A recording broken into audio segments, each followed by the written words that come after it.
I'm up next. Cashing checks. I got designer from coast to coast. VV's What's going on, y'all? This is Jay Lee from Novice Reviews, and let's talk about this Eternals, bro. Let's talk about this Eternals. This is gonna be top 3 MCU movie of all time. I'm saying it right now. This is gonna be a top 3 MCU movie of all time.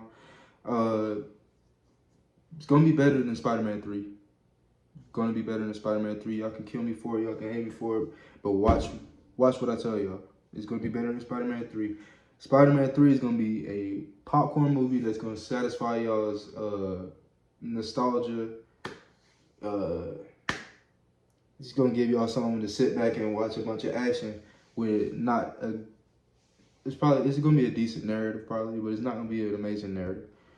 I don't think it's gonna be an amazing narrative. But this Eternals, based on these 2 trailers, best score MCU already. It's gonna be the best score. It's gonna pass Black Panther as the best score in the MCU, in my opinion. But we'll see. I believe that it will. Did you hear the score on that first trailer? Then the score on the second trailer was epic. The first trailer had like a bouncy feel to it. I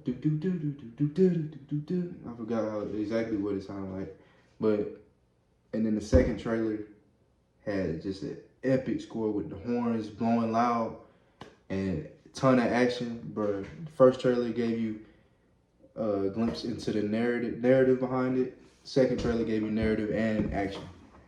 This is gonna be epic. Then they got Chloe Zhao behind it, who is the first Academy Award director to be in an MCU movie, to direct an MCU movie.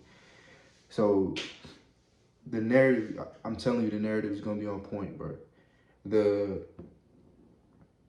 Based off the first 2 trailers that we've seen, doesn't look like they're doing. You know how they be in a studio, saying the dialogue to each other, and there'd be like green screens everywhere. They're doing CG effects to make the background. It looks like these are all on location set pieces, man. It looks like they're actually going to these places and recording these scenes, which is much needed because we don't want to see a CG dump fest. We don't want to see a CG fest.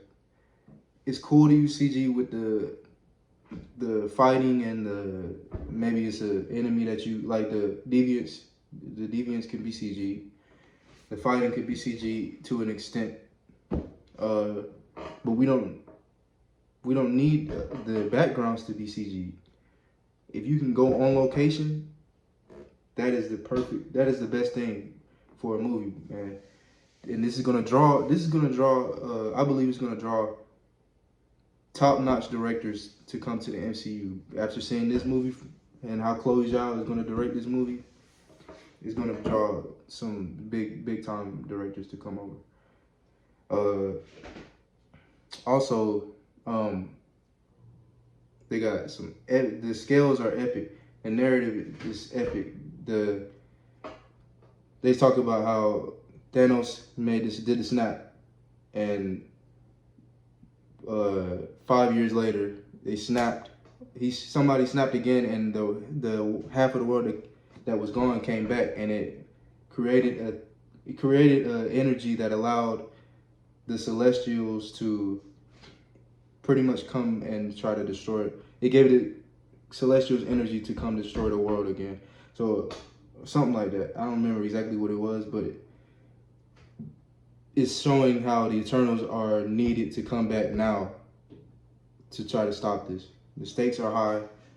The narrative is going to be incredible. They're talking about how they're literally, the dialogue that was in the second trailer when they said where were you guys when all these big huge wars were going on and all these humans lost lives and y'all were just sitting there standing and watching.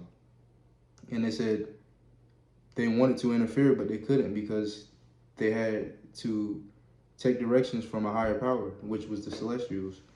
So I'm interested to see what they were doing and during some of these events, hopefully they go through some of these events and show us what they were doing. It could be epic, man. It really could. They could go through these events and show us what they were doing in certain parts of some of this stuff that happened during our timeline. And yeah, this could be an epic movie, man. And I think it will be the number one DC, not the number one. It will be top 3, but I wouldn't be surprised if it's number 1. My top 2 right now, I got Civil War and Black Panther right now. Top 2, I think it's gonna crack that top 3. Endgame is 3rd, of course, but I think it can crack that top 3. The Marvel has a way of introducing us to characters that we don't know. Like, sorry about that, my camera turned off, but Marvel has a way of introducing us to characters that we do not know and making us fall in love with them. And I think they're gonna do that with this film in particular, and I'm just ready to see it. I'm ready to see these characters on screen. They have incredible actors behind this. The guy that's playing Icarus looks like the second coming to Superman, bro. Some of the scenes that they were shooting that they were showing in the second trailer, bro, with Icarus flying and punching like this, it looked like Superman, bro. The filming is on DC level on these 2 trailers, man. I haven't seen nothing as cinematic as these 2 trailers in Marvel yet. This is as cinematic as it gets. So I just can't wait, man. Top 3, don't at me. Top 3. But with that being said, I'm out. We're gonna post new videos on here daily. I'm Jay Lee from Novice Reviews. And like, comment, and subscribe. And I'll see y'all in the next video. Peace out.